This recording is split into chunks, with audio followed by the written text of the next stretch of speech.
Bulletin की शुरुआत उस बुरी खबर से जो आज पूरे देश ने सुनी। अभिनेता धर्मेंद्र नहीं रहे। 89 वर्ष की उम्र में उन्होंने अंतिम सांस ली। 8 दिसंबर को 90 वर्ष के होने वाले थे बॉलीवुड के ही मैन। धर्मेंद्र के निधन की खबर से फिल्म इंडस्ट्री का माहौल गमगीन है। 1960 में दिल भी तेरा हम भी तेरे फिल्म से अभिनय की शुरुआत करने वाले धर्मेंद्र 1966 में फिल्म फूल पत्थर की सफलता से स्टार बने और उसके बाद उन्होंने कभी पीछे मुड़कर नहीं देखा। एक के बाद कई हिट फिल्में दी। धर्मेंद्र के चले जाने से एक युग की समाप्ति हुई। उनके निधन पर राजनीति की बात करें तो प्रधानमंत्री नरेंद्र मोदी से लेकर बीजेपी, कांग्रेस और कई दलों के नेताओं ने उन्हें श्रद्धांजलि दी। फिल्म व्यापार जगत के अलावा हर क्षेत्र के लोग धर्मेंद्र के प्रति श्रद्धा सुमन अर्पित कर रहे हैं। शोले कभी न भूलने वाली धर्मेंद्र की फिल्म रही। नहीं रहे धर्मेंद्र, इन 3 शब्दों को कोई नहीं सुनना चाहता था। कोई नहीं चाहता था कि ये 3 शब्द बोले जाएं, मगर समय का पहिया कौन रोक सका है। दिल पर पत्थर रखकर कहना पड़ रहा है कि नहीं रहे धर्मेंद्र।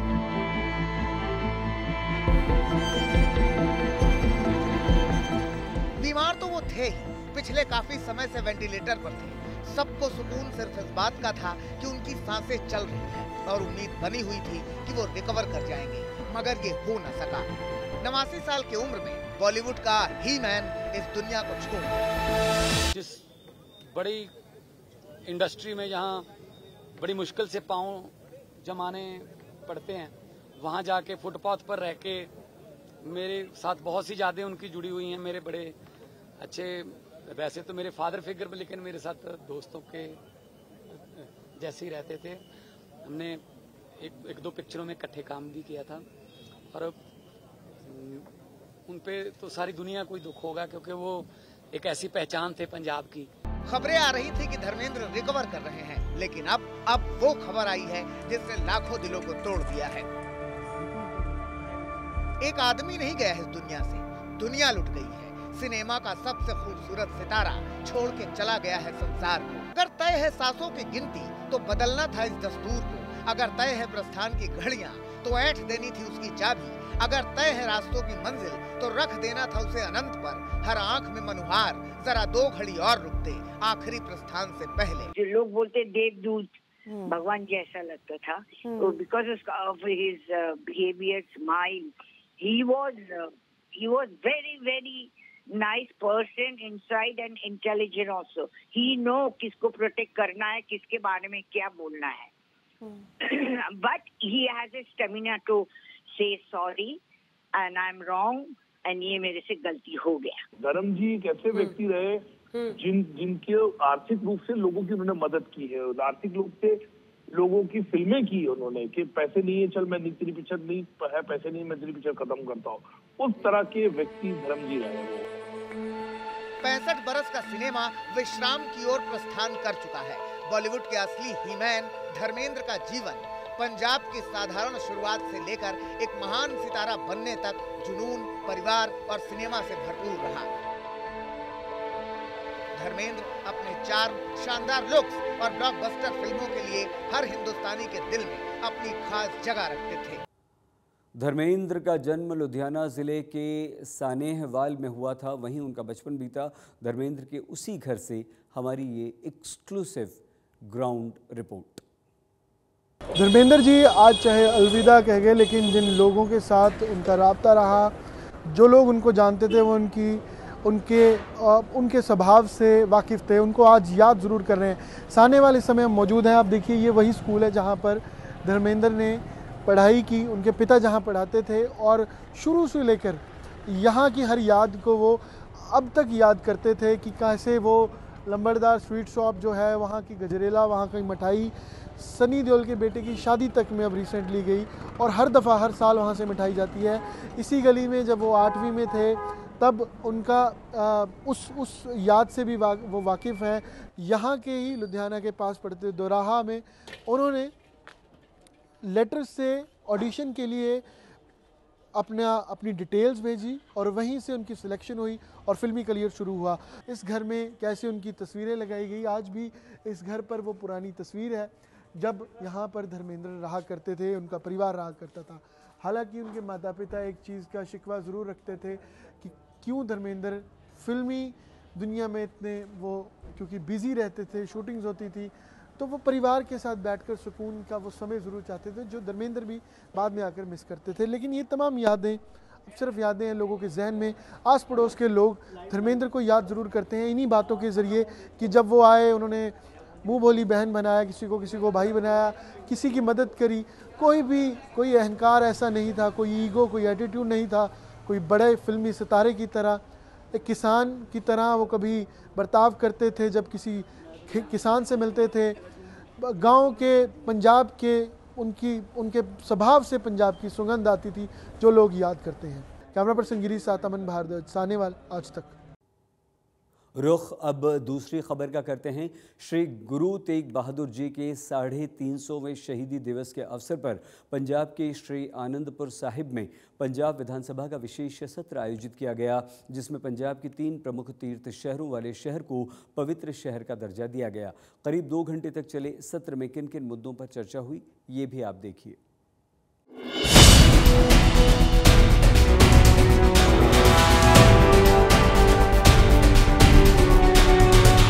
ਪੰਜਾਬ ਦੀ ਧਾਰਮਿਕ ਭਾਈਚਾਰਕ ਸਾਂਝ ਦਾ ਮੁਕਾਬਲਾ ਕੋਈ ਹੋਰ ਨਹੀਂ ਕਰ ਸਕਦਾ। ਪਹਿਲੀ ਵਾਰ ਵਿਧਾਨ ਸਭਾ ਦਾ ਸੈਸ਼ਨ ਜਿਹੜਾ ਹੈ ਗੁਰੂ ਤੇਗ ਬਹਾਦਰ ਸਾਹਿਬ ਦੇ ਚਰਨਾਂ ਦੇ ਵਿੱਚ ਤੇ ਭਾਈ ਜੈਤਾ ਜੀ ਦੇ ਇਸ ਹਾਲ ਦੇ ਵਿੱਚ ਹੋ ਰਿਹਾ ਹੈ।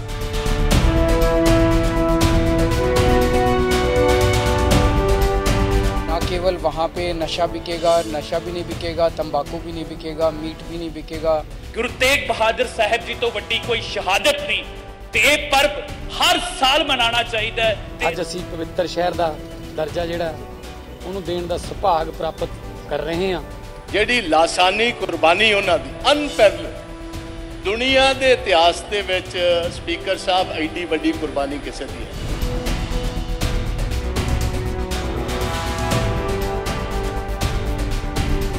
इतिहास समय का वो आईना है जो सिर्फ बीते कल को नहीं बल्कि आने वाले कल को भी दिशा देता है। इसी बात को चरितार्थ करके दिखाया है पंजाब में मान सरकार ने, जब श्री गुरु तेग बहादुर जी के 350वें शहादत दिवस के मौके पर इतिहास में पहली बार चंडीगढ़ के बाहर पंजाब विधानसभा का विशेष सत्र का आयोजन किया गया। सेशन की शुरुआत में शहादत दिवस को लेकर विशेष प्रस्ताव पेश किया गया, जिसमें श्री गुरु तेग बहादुर जी को श्रद्धांजलि दी गई और इसके बाद विधानसभा के सभी सदस्यों ने अपने अपने तरीके से श्री गुरु तेग बहादुर के कार्यों और बलिदानों को याद किया। ਗੁਰੂ ਤੇਗ ਬਹਾਦਰ ਸਾਹਿਬ ਦੇ ਚਰਨਾਂ ਦੇ ਵਿੱਚ ਤੇ ਭਾਈ ਜੈਤਾ ਜੀ ਦੇ ਇਸ ਹਾਲ ਦੇ ਵਿੱਚ ਹੋ ਰਿਹਾ ਹੈ ਔਰ ਮੈਂ ਸਮਝਦਾ ਕਿ ਸਾਡੀ ਜ਼ਿੰਦਗੀ ਦੇ ਇਹ ਜਿਹੜਾ ਸਮਾਂ, ਸਾਡੀ ਜ਼ਿੰਦਗੀ ਦੇ ਜਿਹੜੇ ਪਲ ਹੈ, ਇਹ ਸਭ ਤੋਂ ਕੀਮਤੀ ਪਲ ਹੈ ਕਿ ਜਿੱਦਾਂ ਗੁਰੂਆਂ ਨੇ, ਗੁਰੂ ਤੇਗ ਬਹਾਦਰ ਸਾਹਿਬ ਜੀ ਨੇ ਸਾਨੂੰ ਜ਼ਬਰ ਤੇ ਜ਼ੁਲਮ ਦੇ ਖਿਲਾਫ, ਸਾਨੂੰ ਮਨੁੱਖੀ ਅਧਿਕਾਰਾਂ ਦੀ ਰਾਖੀ ਕਿੱਦਾਂ ਕਰਨੀ ਉਹਦੇ ਖਿਲਾਫ ਜਾਂਚ ਦੱਸੀ ਹੈ। ਉਸ ਸਦਨ ਦੇ ਵਿੱਚ ਅੱਜ ਆ ਕੇ ਉਸ ਸਦਨ ਦਾ ਇਸ ਵੇਲੇ ਮੈਂਬਰ ਹੋਣ ਦਾ ਮੈਨੂੰ ਬਹੁਤ ਵੱਡਾ ਇੱਕ ਮਾਣ ਜਿਹੜਾ ਉਹ ਪ੍ਰਾਪਤ ਹੋਇਆ। ਗੁਰੂ ਤੇਗ ਬਹਾਦਰ ਸਾਹਿਬ ਜੀ ਤੋਂ ਵੱਡੀ ਕੋਈ ਸ਼ਹਾਦਤ ਨਹੀਂ ਤੇ ਇਹ ਪਰਬ ਹਰ ਸਾਲ ਮਨਾਉਣਾ ਚਾਹੀਦਾ ਹੈ। ਤੇ ਅੱਜ ਸਾਡੀ ਦੇਸ਼ ਦੀ ਏਕਤਾ, ਆਪ ਜੀ ਨੇ ਗੱਲ ਕੀਤੀ ਕਿ ਅੱਜ ਧਰਮਾਂ ਦੇ ਨਾਮ ਤੇ ਵਾਂਡੇ ਪਾਏ ਜਾ ਰਹੇ ਆ, ਇਸ ਤੋਂ ਵੱਡੀ ਕਿਹੜੀ ਮਿਸਾਲ ਹੋਊਗੀ। ਐਸੇ ਮਹਾਨ ਮੇਰੇ ਪਿਤਾ, ਐਸੇ ਮਹਾਨ ਮੇਰੇ ਗੁਰੂ ਕਿ ਜਦੋਂ ਕਿਸੇ ਹੋਰ ਦੀ ਧਰਮ ਦੇ ਉੱਤੇ, ਜਦੋਂ ਹਿੰਦੂਆਂ ਦੇ ਧਰਮ ਦੇ ਉੱਤੇ ਜਦੋਂ ਦਿੱਕਤ ਆਈ ਤਾਂ ਮੇਰੇ ਸਤਿਗੁਰੂ ਸੱਚੇ ਪਾਤਸ਼ਾਹ ਜੀ ਨੇ ਇੱਕ ਦੀਵਾਰ ਖੜੀ ਕਰ ਦਿੱਤੀ। ਜਦੋਂ ਫੋਰਸਡ ਕਨਵਰਜਨ ਹੋ ਰਿਹਾ ਸੀ ਧਰਮ ਦਾ, ਮੇਰੇ सतगुरु ने वो दीवार खड़ी कर दी थी। वो दीवार की सी अपनी शहादत देके अपना सीस कर। पंजाब विधानसभा की तर्ज पर आयोजित विधानसभा के स्पेशल सेशन में भी नेताओं के बीच तकरार देखने को मिली। धार्मिक समागम से जुड़ी चर्चाओं के बीच बोलते हुए नेता विपक्ष प्रताप सिंह बाजवा ने विशेष सत्र में पंजाब के हितों पर डाका डालने वाले मुद्दों को प्रमुखता से उठाया और कहा कि पंजाब के इतिहास को दोबारा लिखने की कोशिश की जा रही है। ਅੱਜ ਵੀ ਹਿੰਦੁਸਤਾਨ ਦੇ ਵਿੱਚ ਸਪੀਕਰ ਸਾਹਿਬ ਜਿਸ ਕਿਸਮ ਦੇ ਹਾਲਾਤ ਨੇ, ਇਹ ਲਾਸਟ ਪੋਸਟ ਹੀ ਰਹੇਗੀ। ਮੈਂ ਤੁਹਾਨੂੰ ਦੱਸਾਂ, ਤੁਹਾਨੂੰ ਸਾਰਿਆਂ ਨੂੰ, ਮੈਂ ਸਾਰੇ ਮੈਂਬਰ ਸਭਾਨ ਨੂੰ ਇਹ ਬੇਨਤੀ ਕਰਾਂਗਾ, ਜਿਸ ਕਿਸਮ ਦੇ ਕਿਸੇ ਟਾਈਮ ਮੁਗਲਾਂ ਦੀ ਸੋਚ ਸੀ स्पीकर साहब मेरे वाल थोड़ा ध्यान करियो। जो सोच फिर अंग्रेजों की सी 200 साल जिन्हें राज किया, वही अज दे जेड़े हिंदुस्तान ते राज करने वाले ने, अज उन्हां सरकारां दी भी सोच इसे किस्म की। साडी हिस्टरी नूं स्पीकर साहब रीराइट करने की कोशिश की जा रही।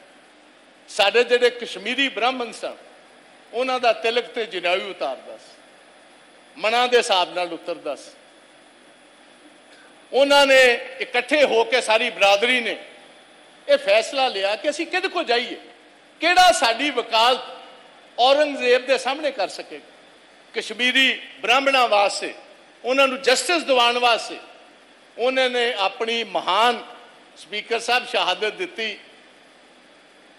जिहड़ा सीसगंज गुरुद्वारा साहब है चांदनी चौक च, वो अज दे दिन ये ओदी एक जिउंदी जागदी। करीब 2.5 घंटे तक चले विधानसभा के विशेष सत्र को देखने के लिए आप सुप्रीम अरविंद केजरीवाल, मनीष सिसोदिया, बलवीर सिंह सीचेवाल, अमरिंदर सिंह राजा वडिंग समेत कई नेता श्री आनंदपुर साहिब पहुंचे हुए थे। वहीं इस मौके पर सत्र के आखिर में पंजाब सरकार ने ऐतिहासिक फैसला लेते हुए श्री आनंदपुर साहिब, तलवंडी साबो और अमृतसर को पवित्र शहर का दर्जा देने का ऐलान किया। जिहदे विच आनंदपुर साहब, तलवंडी साबो ते दरबार साहब का जिहड़ा गलियारा है, जो कि अधिकारिक तौर पे भावें उत्थे कुछ लोगों ने अपनी शरधा मुताबक अपने जमीर या अपनी आत्मा की आवाज़ सुन के उत्थे कोई ज़्यादा मीट शराब या कोई तंबाकू या कोई इस तरह की विक्री नहीं होंदी, पर फिर भी अधिकारिक दर्जा नहीं सी कोई।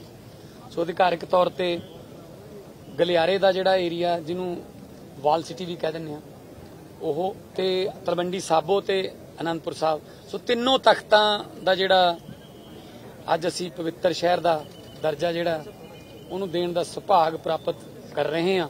अमृतसर का गलियारा, आनंदपुर साहब जी और तलवंडी साबो को होली सिटी का दर्जा दिया जाए।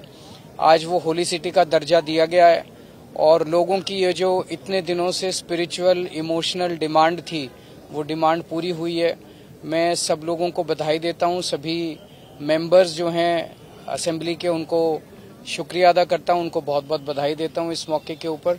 और मैं समझता हूँ कि अब ना केवल वहाँ पे नशा बिकेगा, नशा भी नहीं बिकेगा, तंबाकू भी नहीं बिकेगा, मीट भी नहीं बिकेगा। पंजाब के 3 शहरों को पवित्र शहर का दर्जा देने के बाद अब तीनों तख्तों वाले शहरों में साफ सफाई और विकास कार्यों के लिए विशेष फंड आवंटित किया जाएगा। साथ ही इन 3 शहरों में नशा, मीट, शराब और तंबाकू की बिक्री पर पूरी तरह से प्रतिबंध होगा। श्री आनंदपुर साहिब से असीम बस्ती के साथ आज तक ब्यूरो। केंद्र और पंजाब के बीच एक बार फिर चंडीगढ़ को लेकर तकरार शुरू हो गई। कारण आर्टिकल 240। दावा है कि केंद्र शीतकालीन सत्र के दौरान चंडीगढ़ के फेडरल सिस्टम में बदलाव करने जा रहा है और इसके लिए विधेयक भी लाने की तैयारी में है।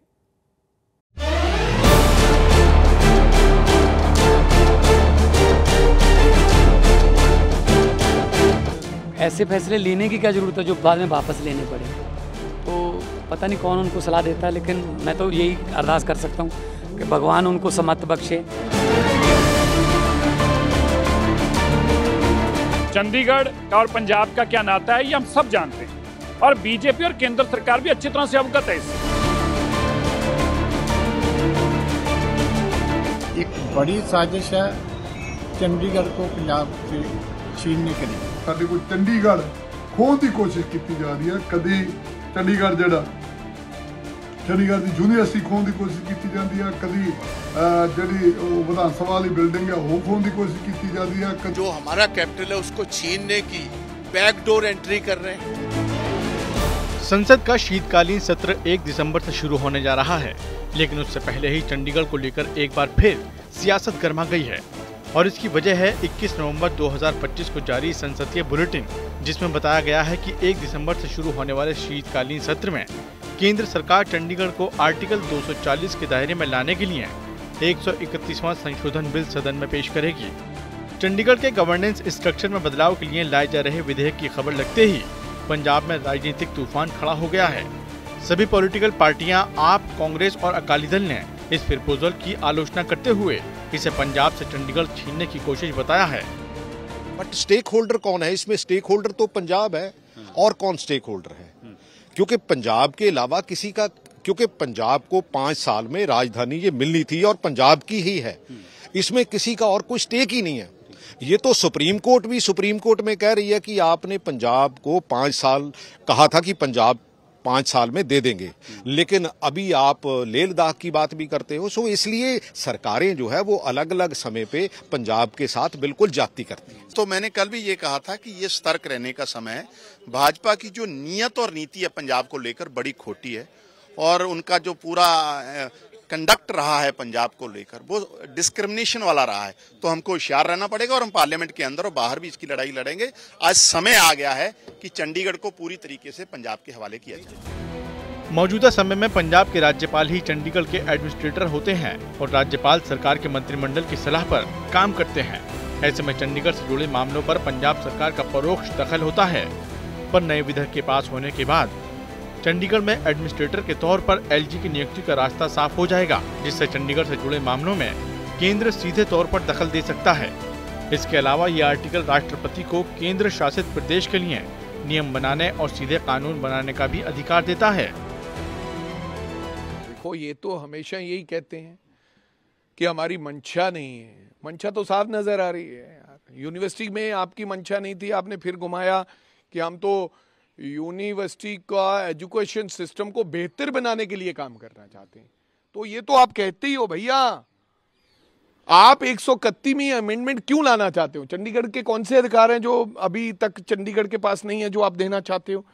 ये एक्सटर्नल अफेयर मिनिस्ट्री के आदरणीय मंत्री साहब इसको घुमाकर सीधा कैसे, पहले काले कानून जब आए थे किसानों के लिए, उन्होंने कहा था ये कानून बेहतरीन कानून है, ये किसानों के फायदे के लिए मैं कानून ला रहा हूं। साडे को चंडीगढ़ खोण की कोशिश की जा रही है। कभी चंडीगढ़ चंडीगढ़ की यूनिवर्सिटी खोण की कोशिश की जाती है, कभी जी विधान सभा वाली बिल्डिंग है वो खोण की कोशिश की जाती है, कभी कुछ किया जाता है।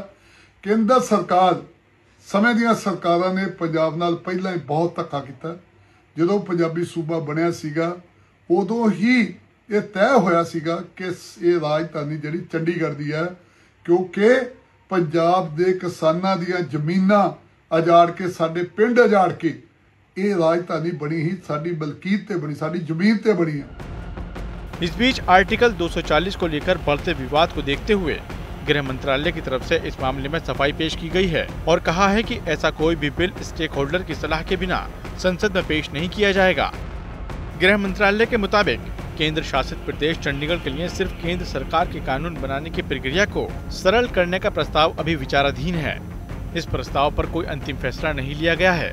इस प्रस्ताव में किसी भी तरह से चंडीगढ़ की शासन प्रशासन की व्यवस्था या चंडीगढ़ के साथ पंजाब या हरियाणा के परंपरागत संबंधों को बदलने की कोई बात नहीं है। चंडीगढ़ के हितों को ध्यान में रखते हुए सभी हितधारकों से पर्याप्त विचार विमर्श के बाद ही उचित फैसला लिया जाएगा। इस विषय पर चिंता की जरूरत नहीं है। संसद के आगामी शीतकालीन सत्र में इससे जुड़ा कोई बिल पेश करने की केंद्र सरकार की कोई मंशा नहीं है। केंद्र के इस यूटर्न के बाद पंजाब के सीएम भगवंत मान ने श्री आनंदपुर साहिब में आयोजित पंजाब विधानसभा के विशेष सत्र के दौरान अपने अंदाज में तंज कसा और इशारों में साफ कर दिया कि अगर ऐसा होता है तो पंजाब चुप नहीं बैठेगा। ये कहना चाहना कि आओ आप इकट्ठे होके आप छोटियां मोटियां अपनी आपसी उलझना तो ऊपर उठ के पंजाब दे ताने नूं सुलझाइए। अपनियां तो बाद च भी आपां निबेड़ लांगे।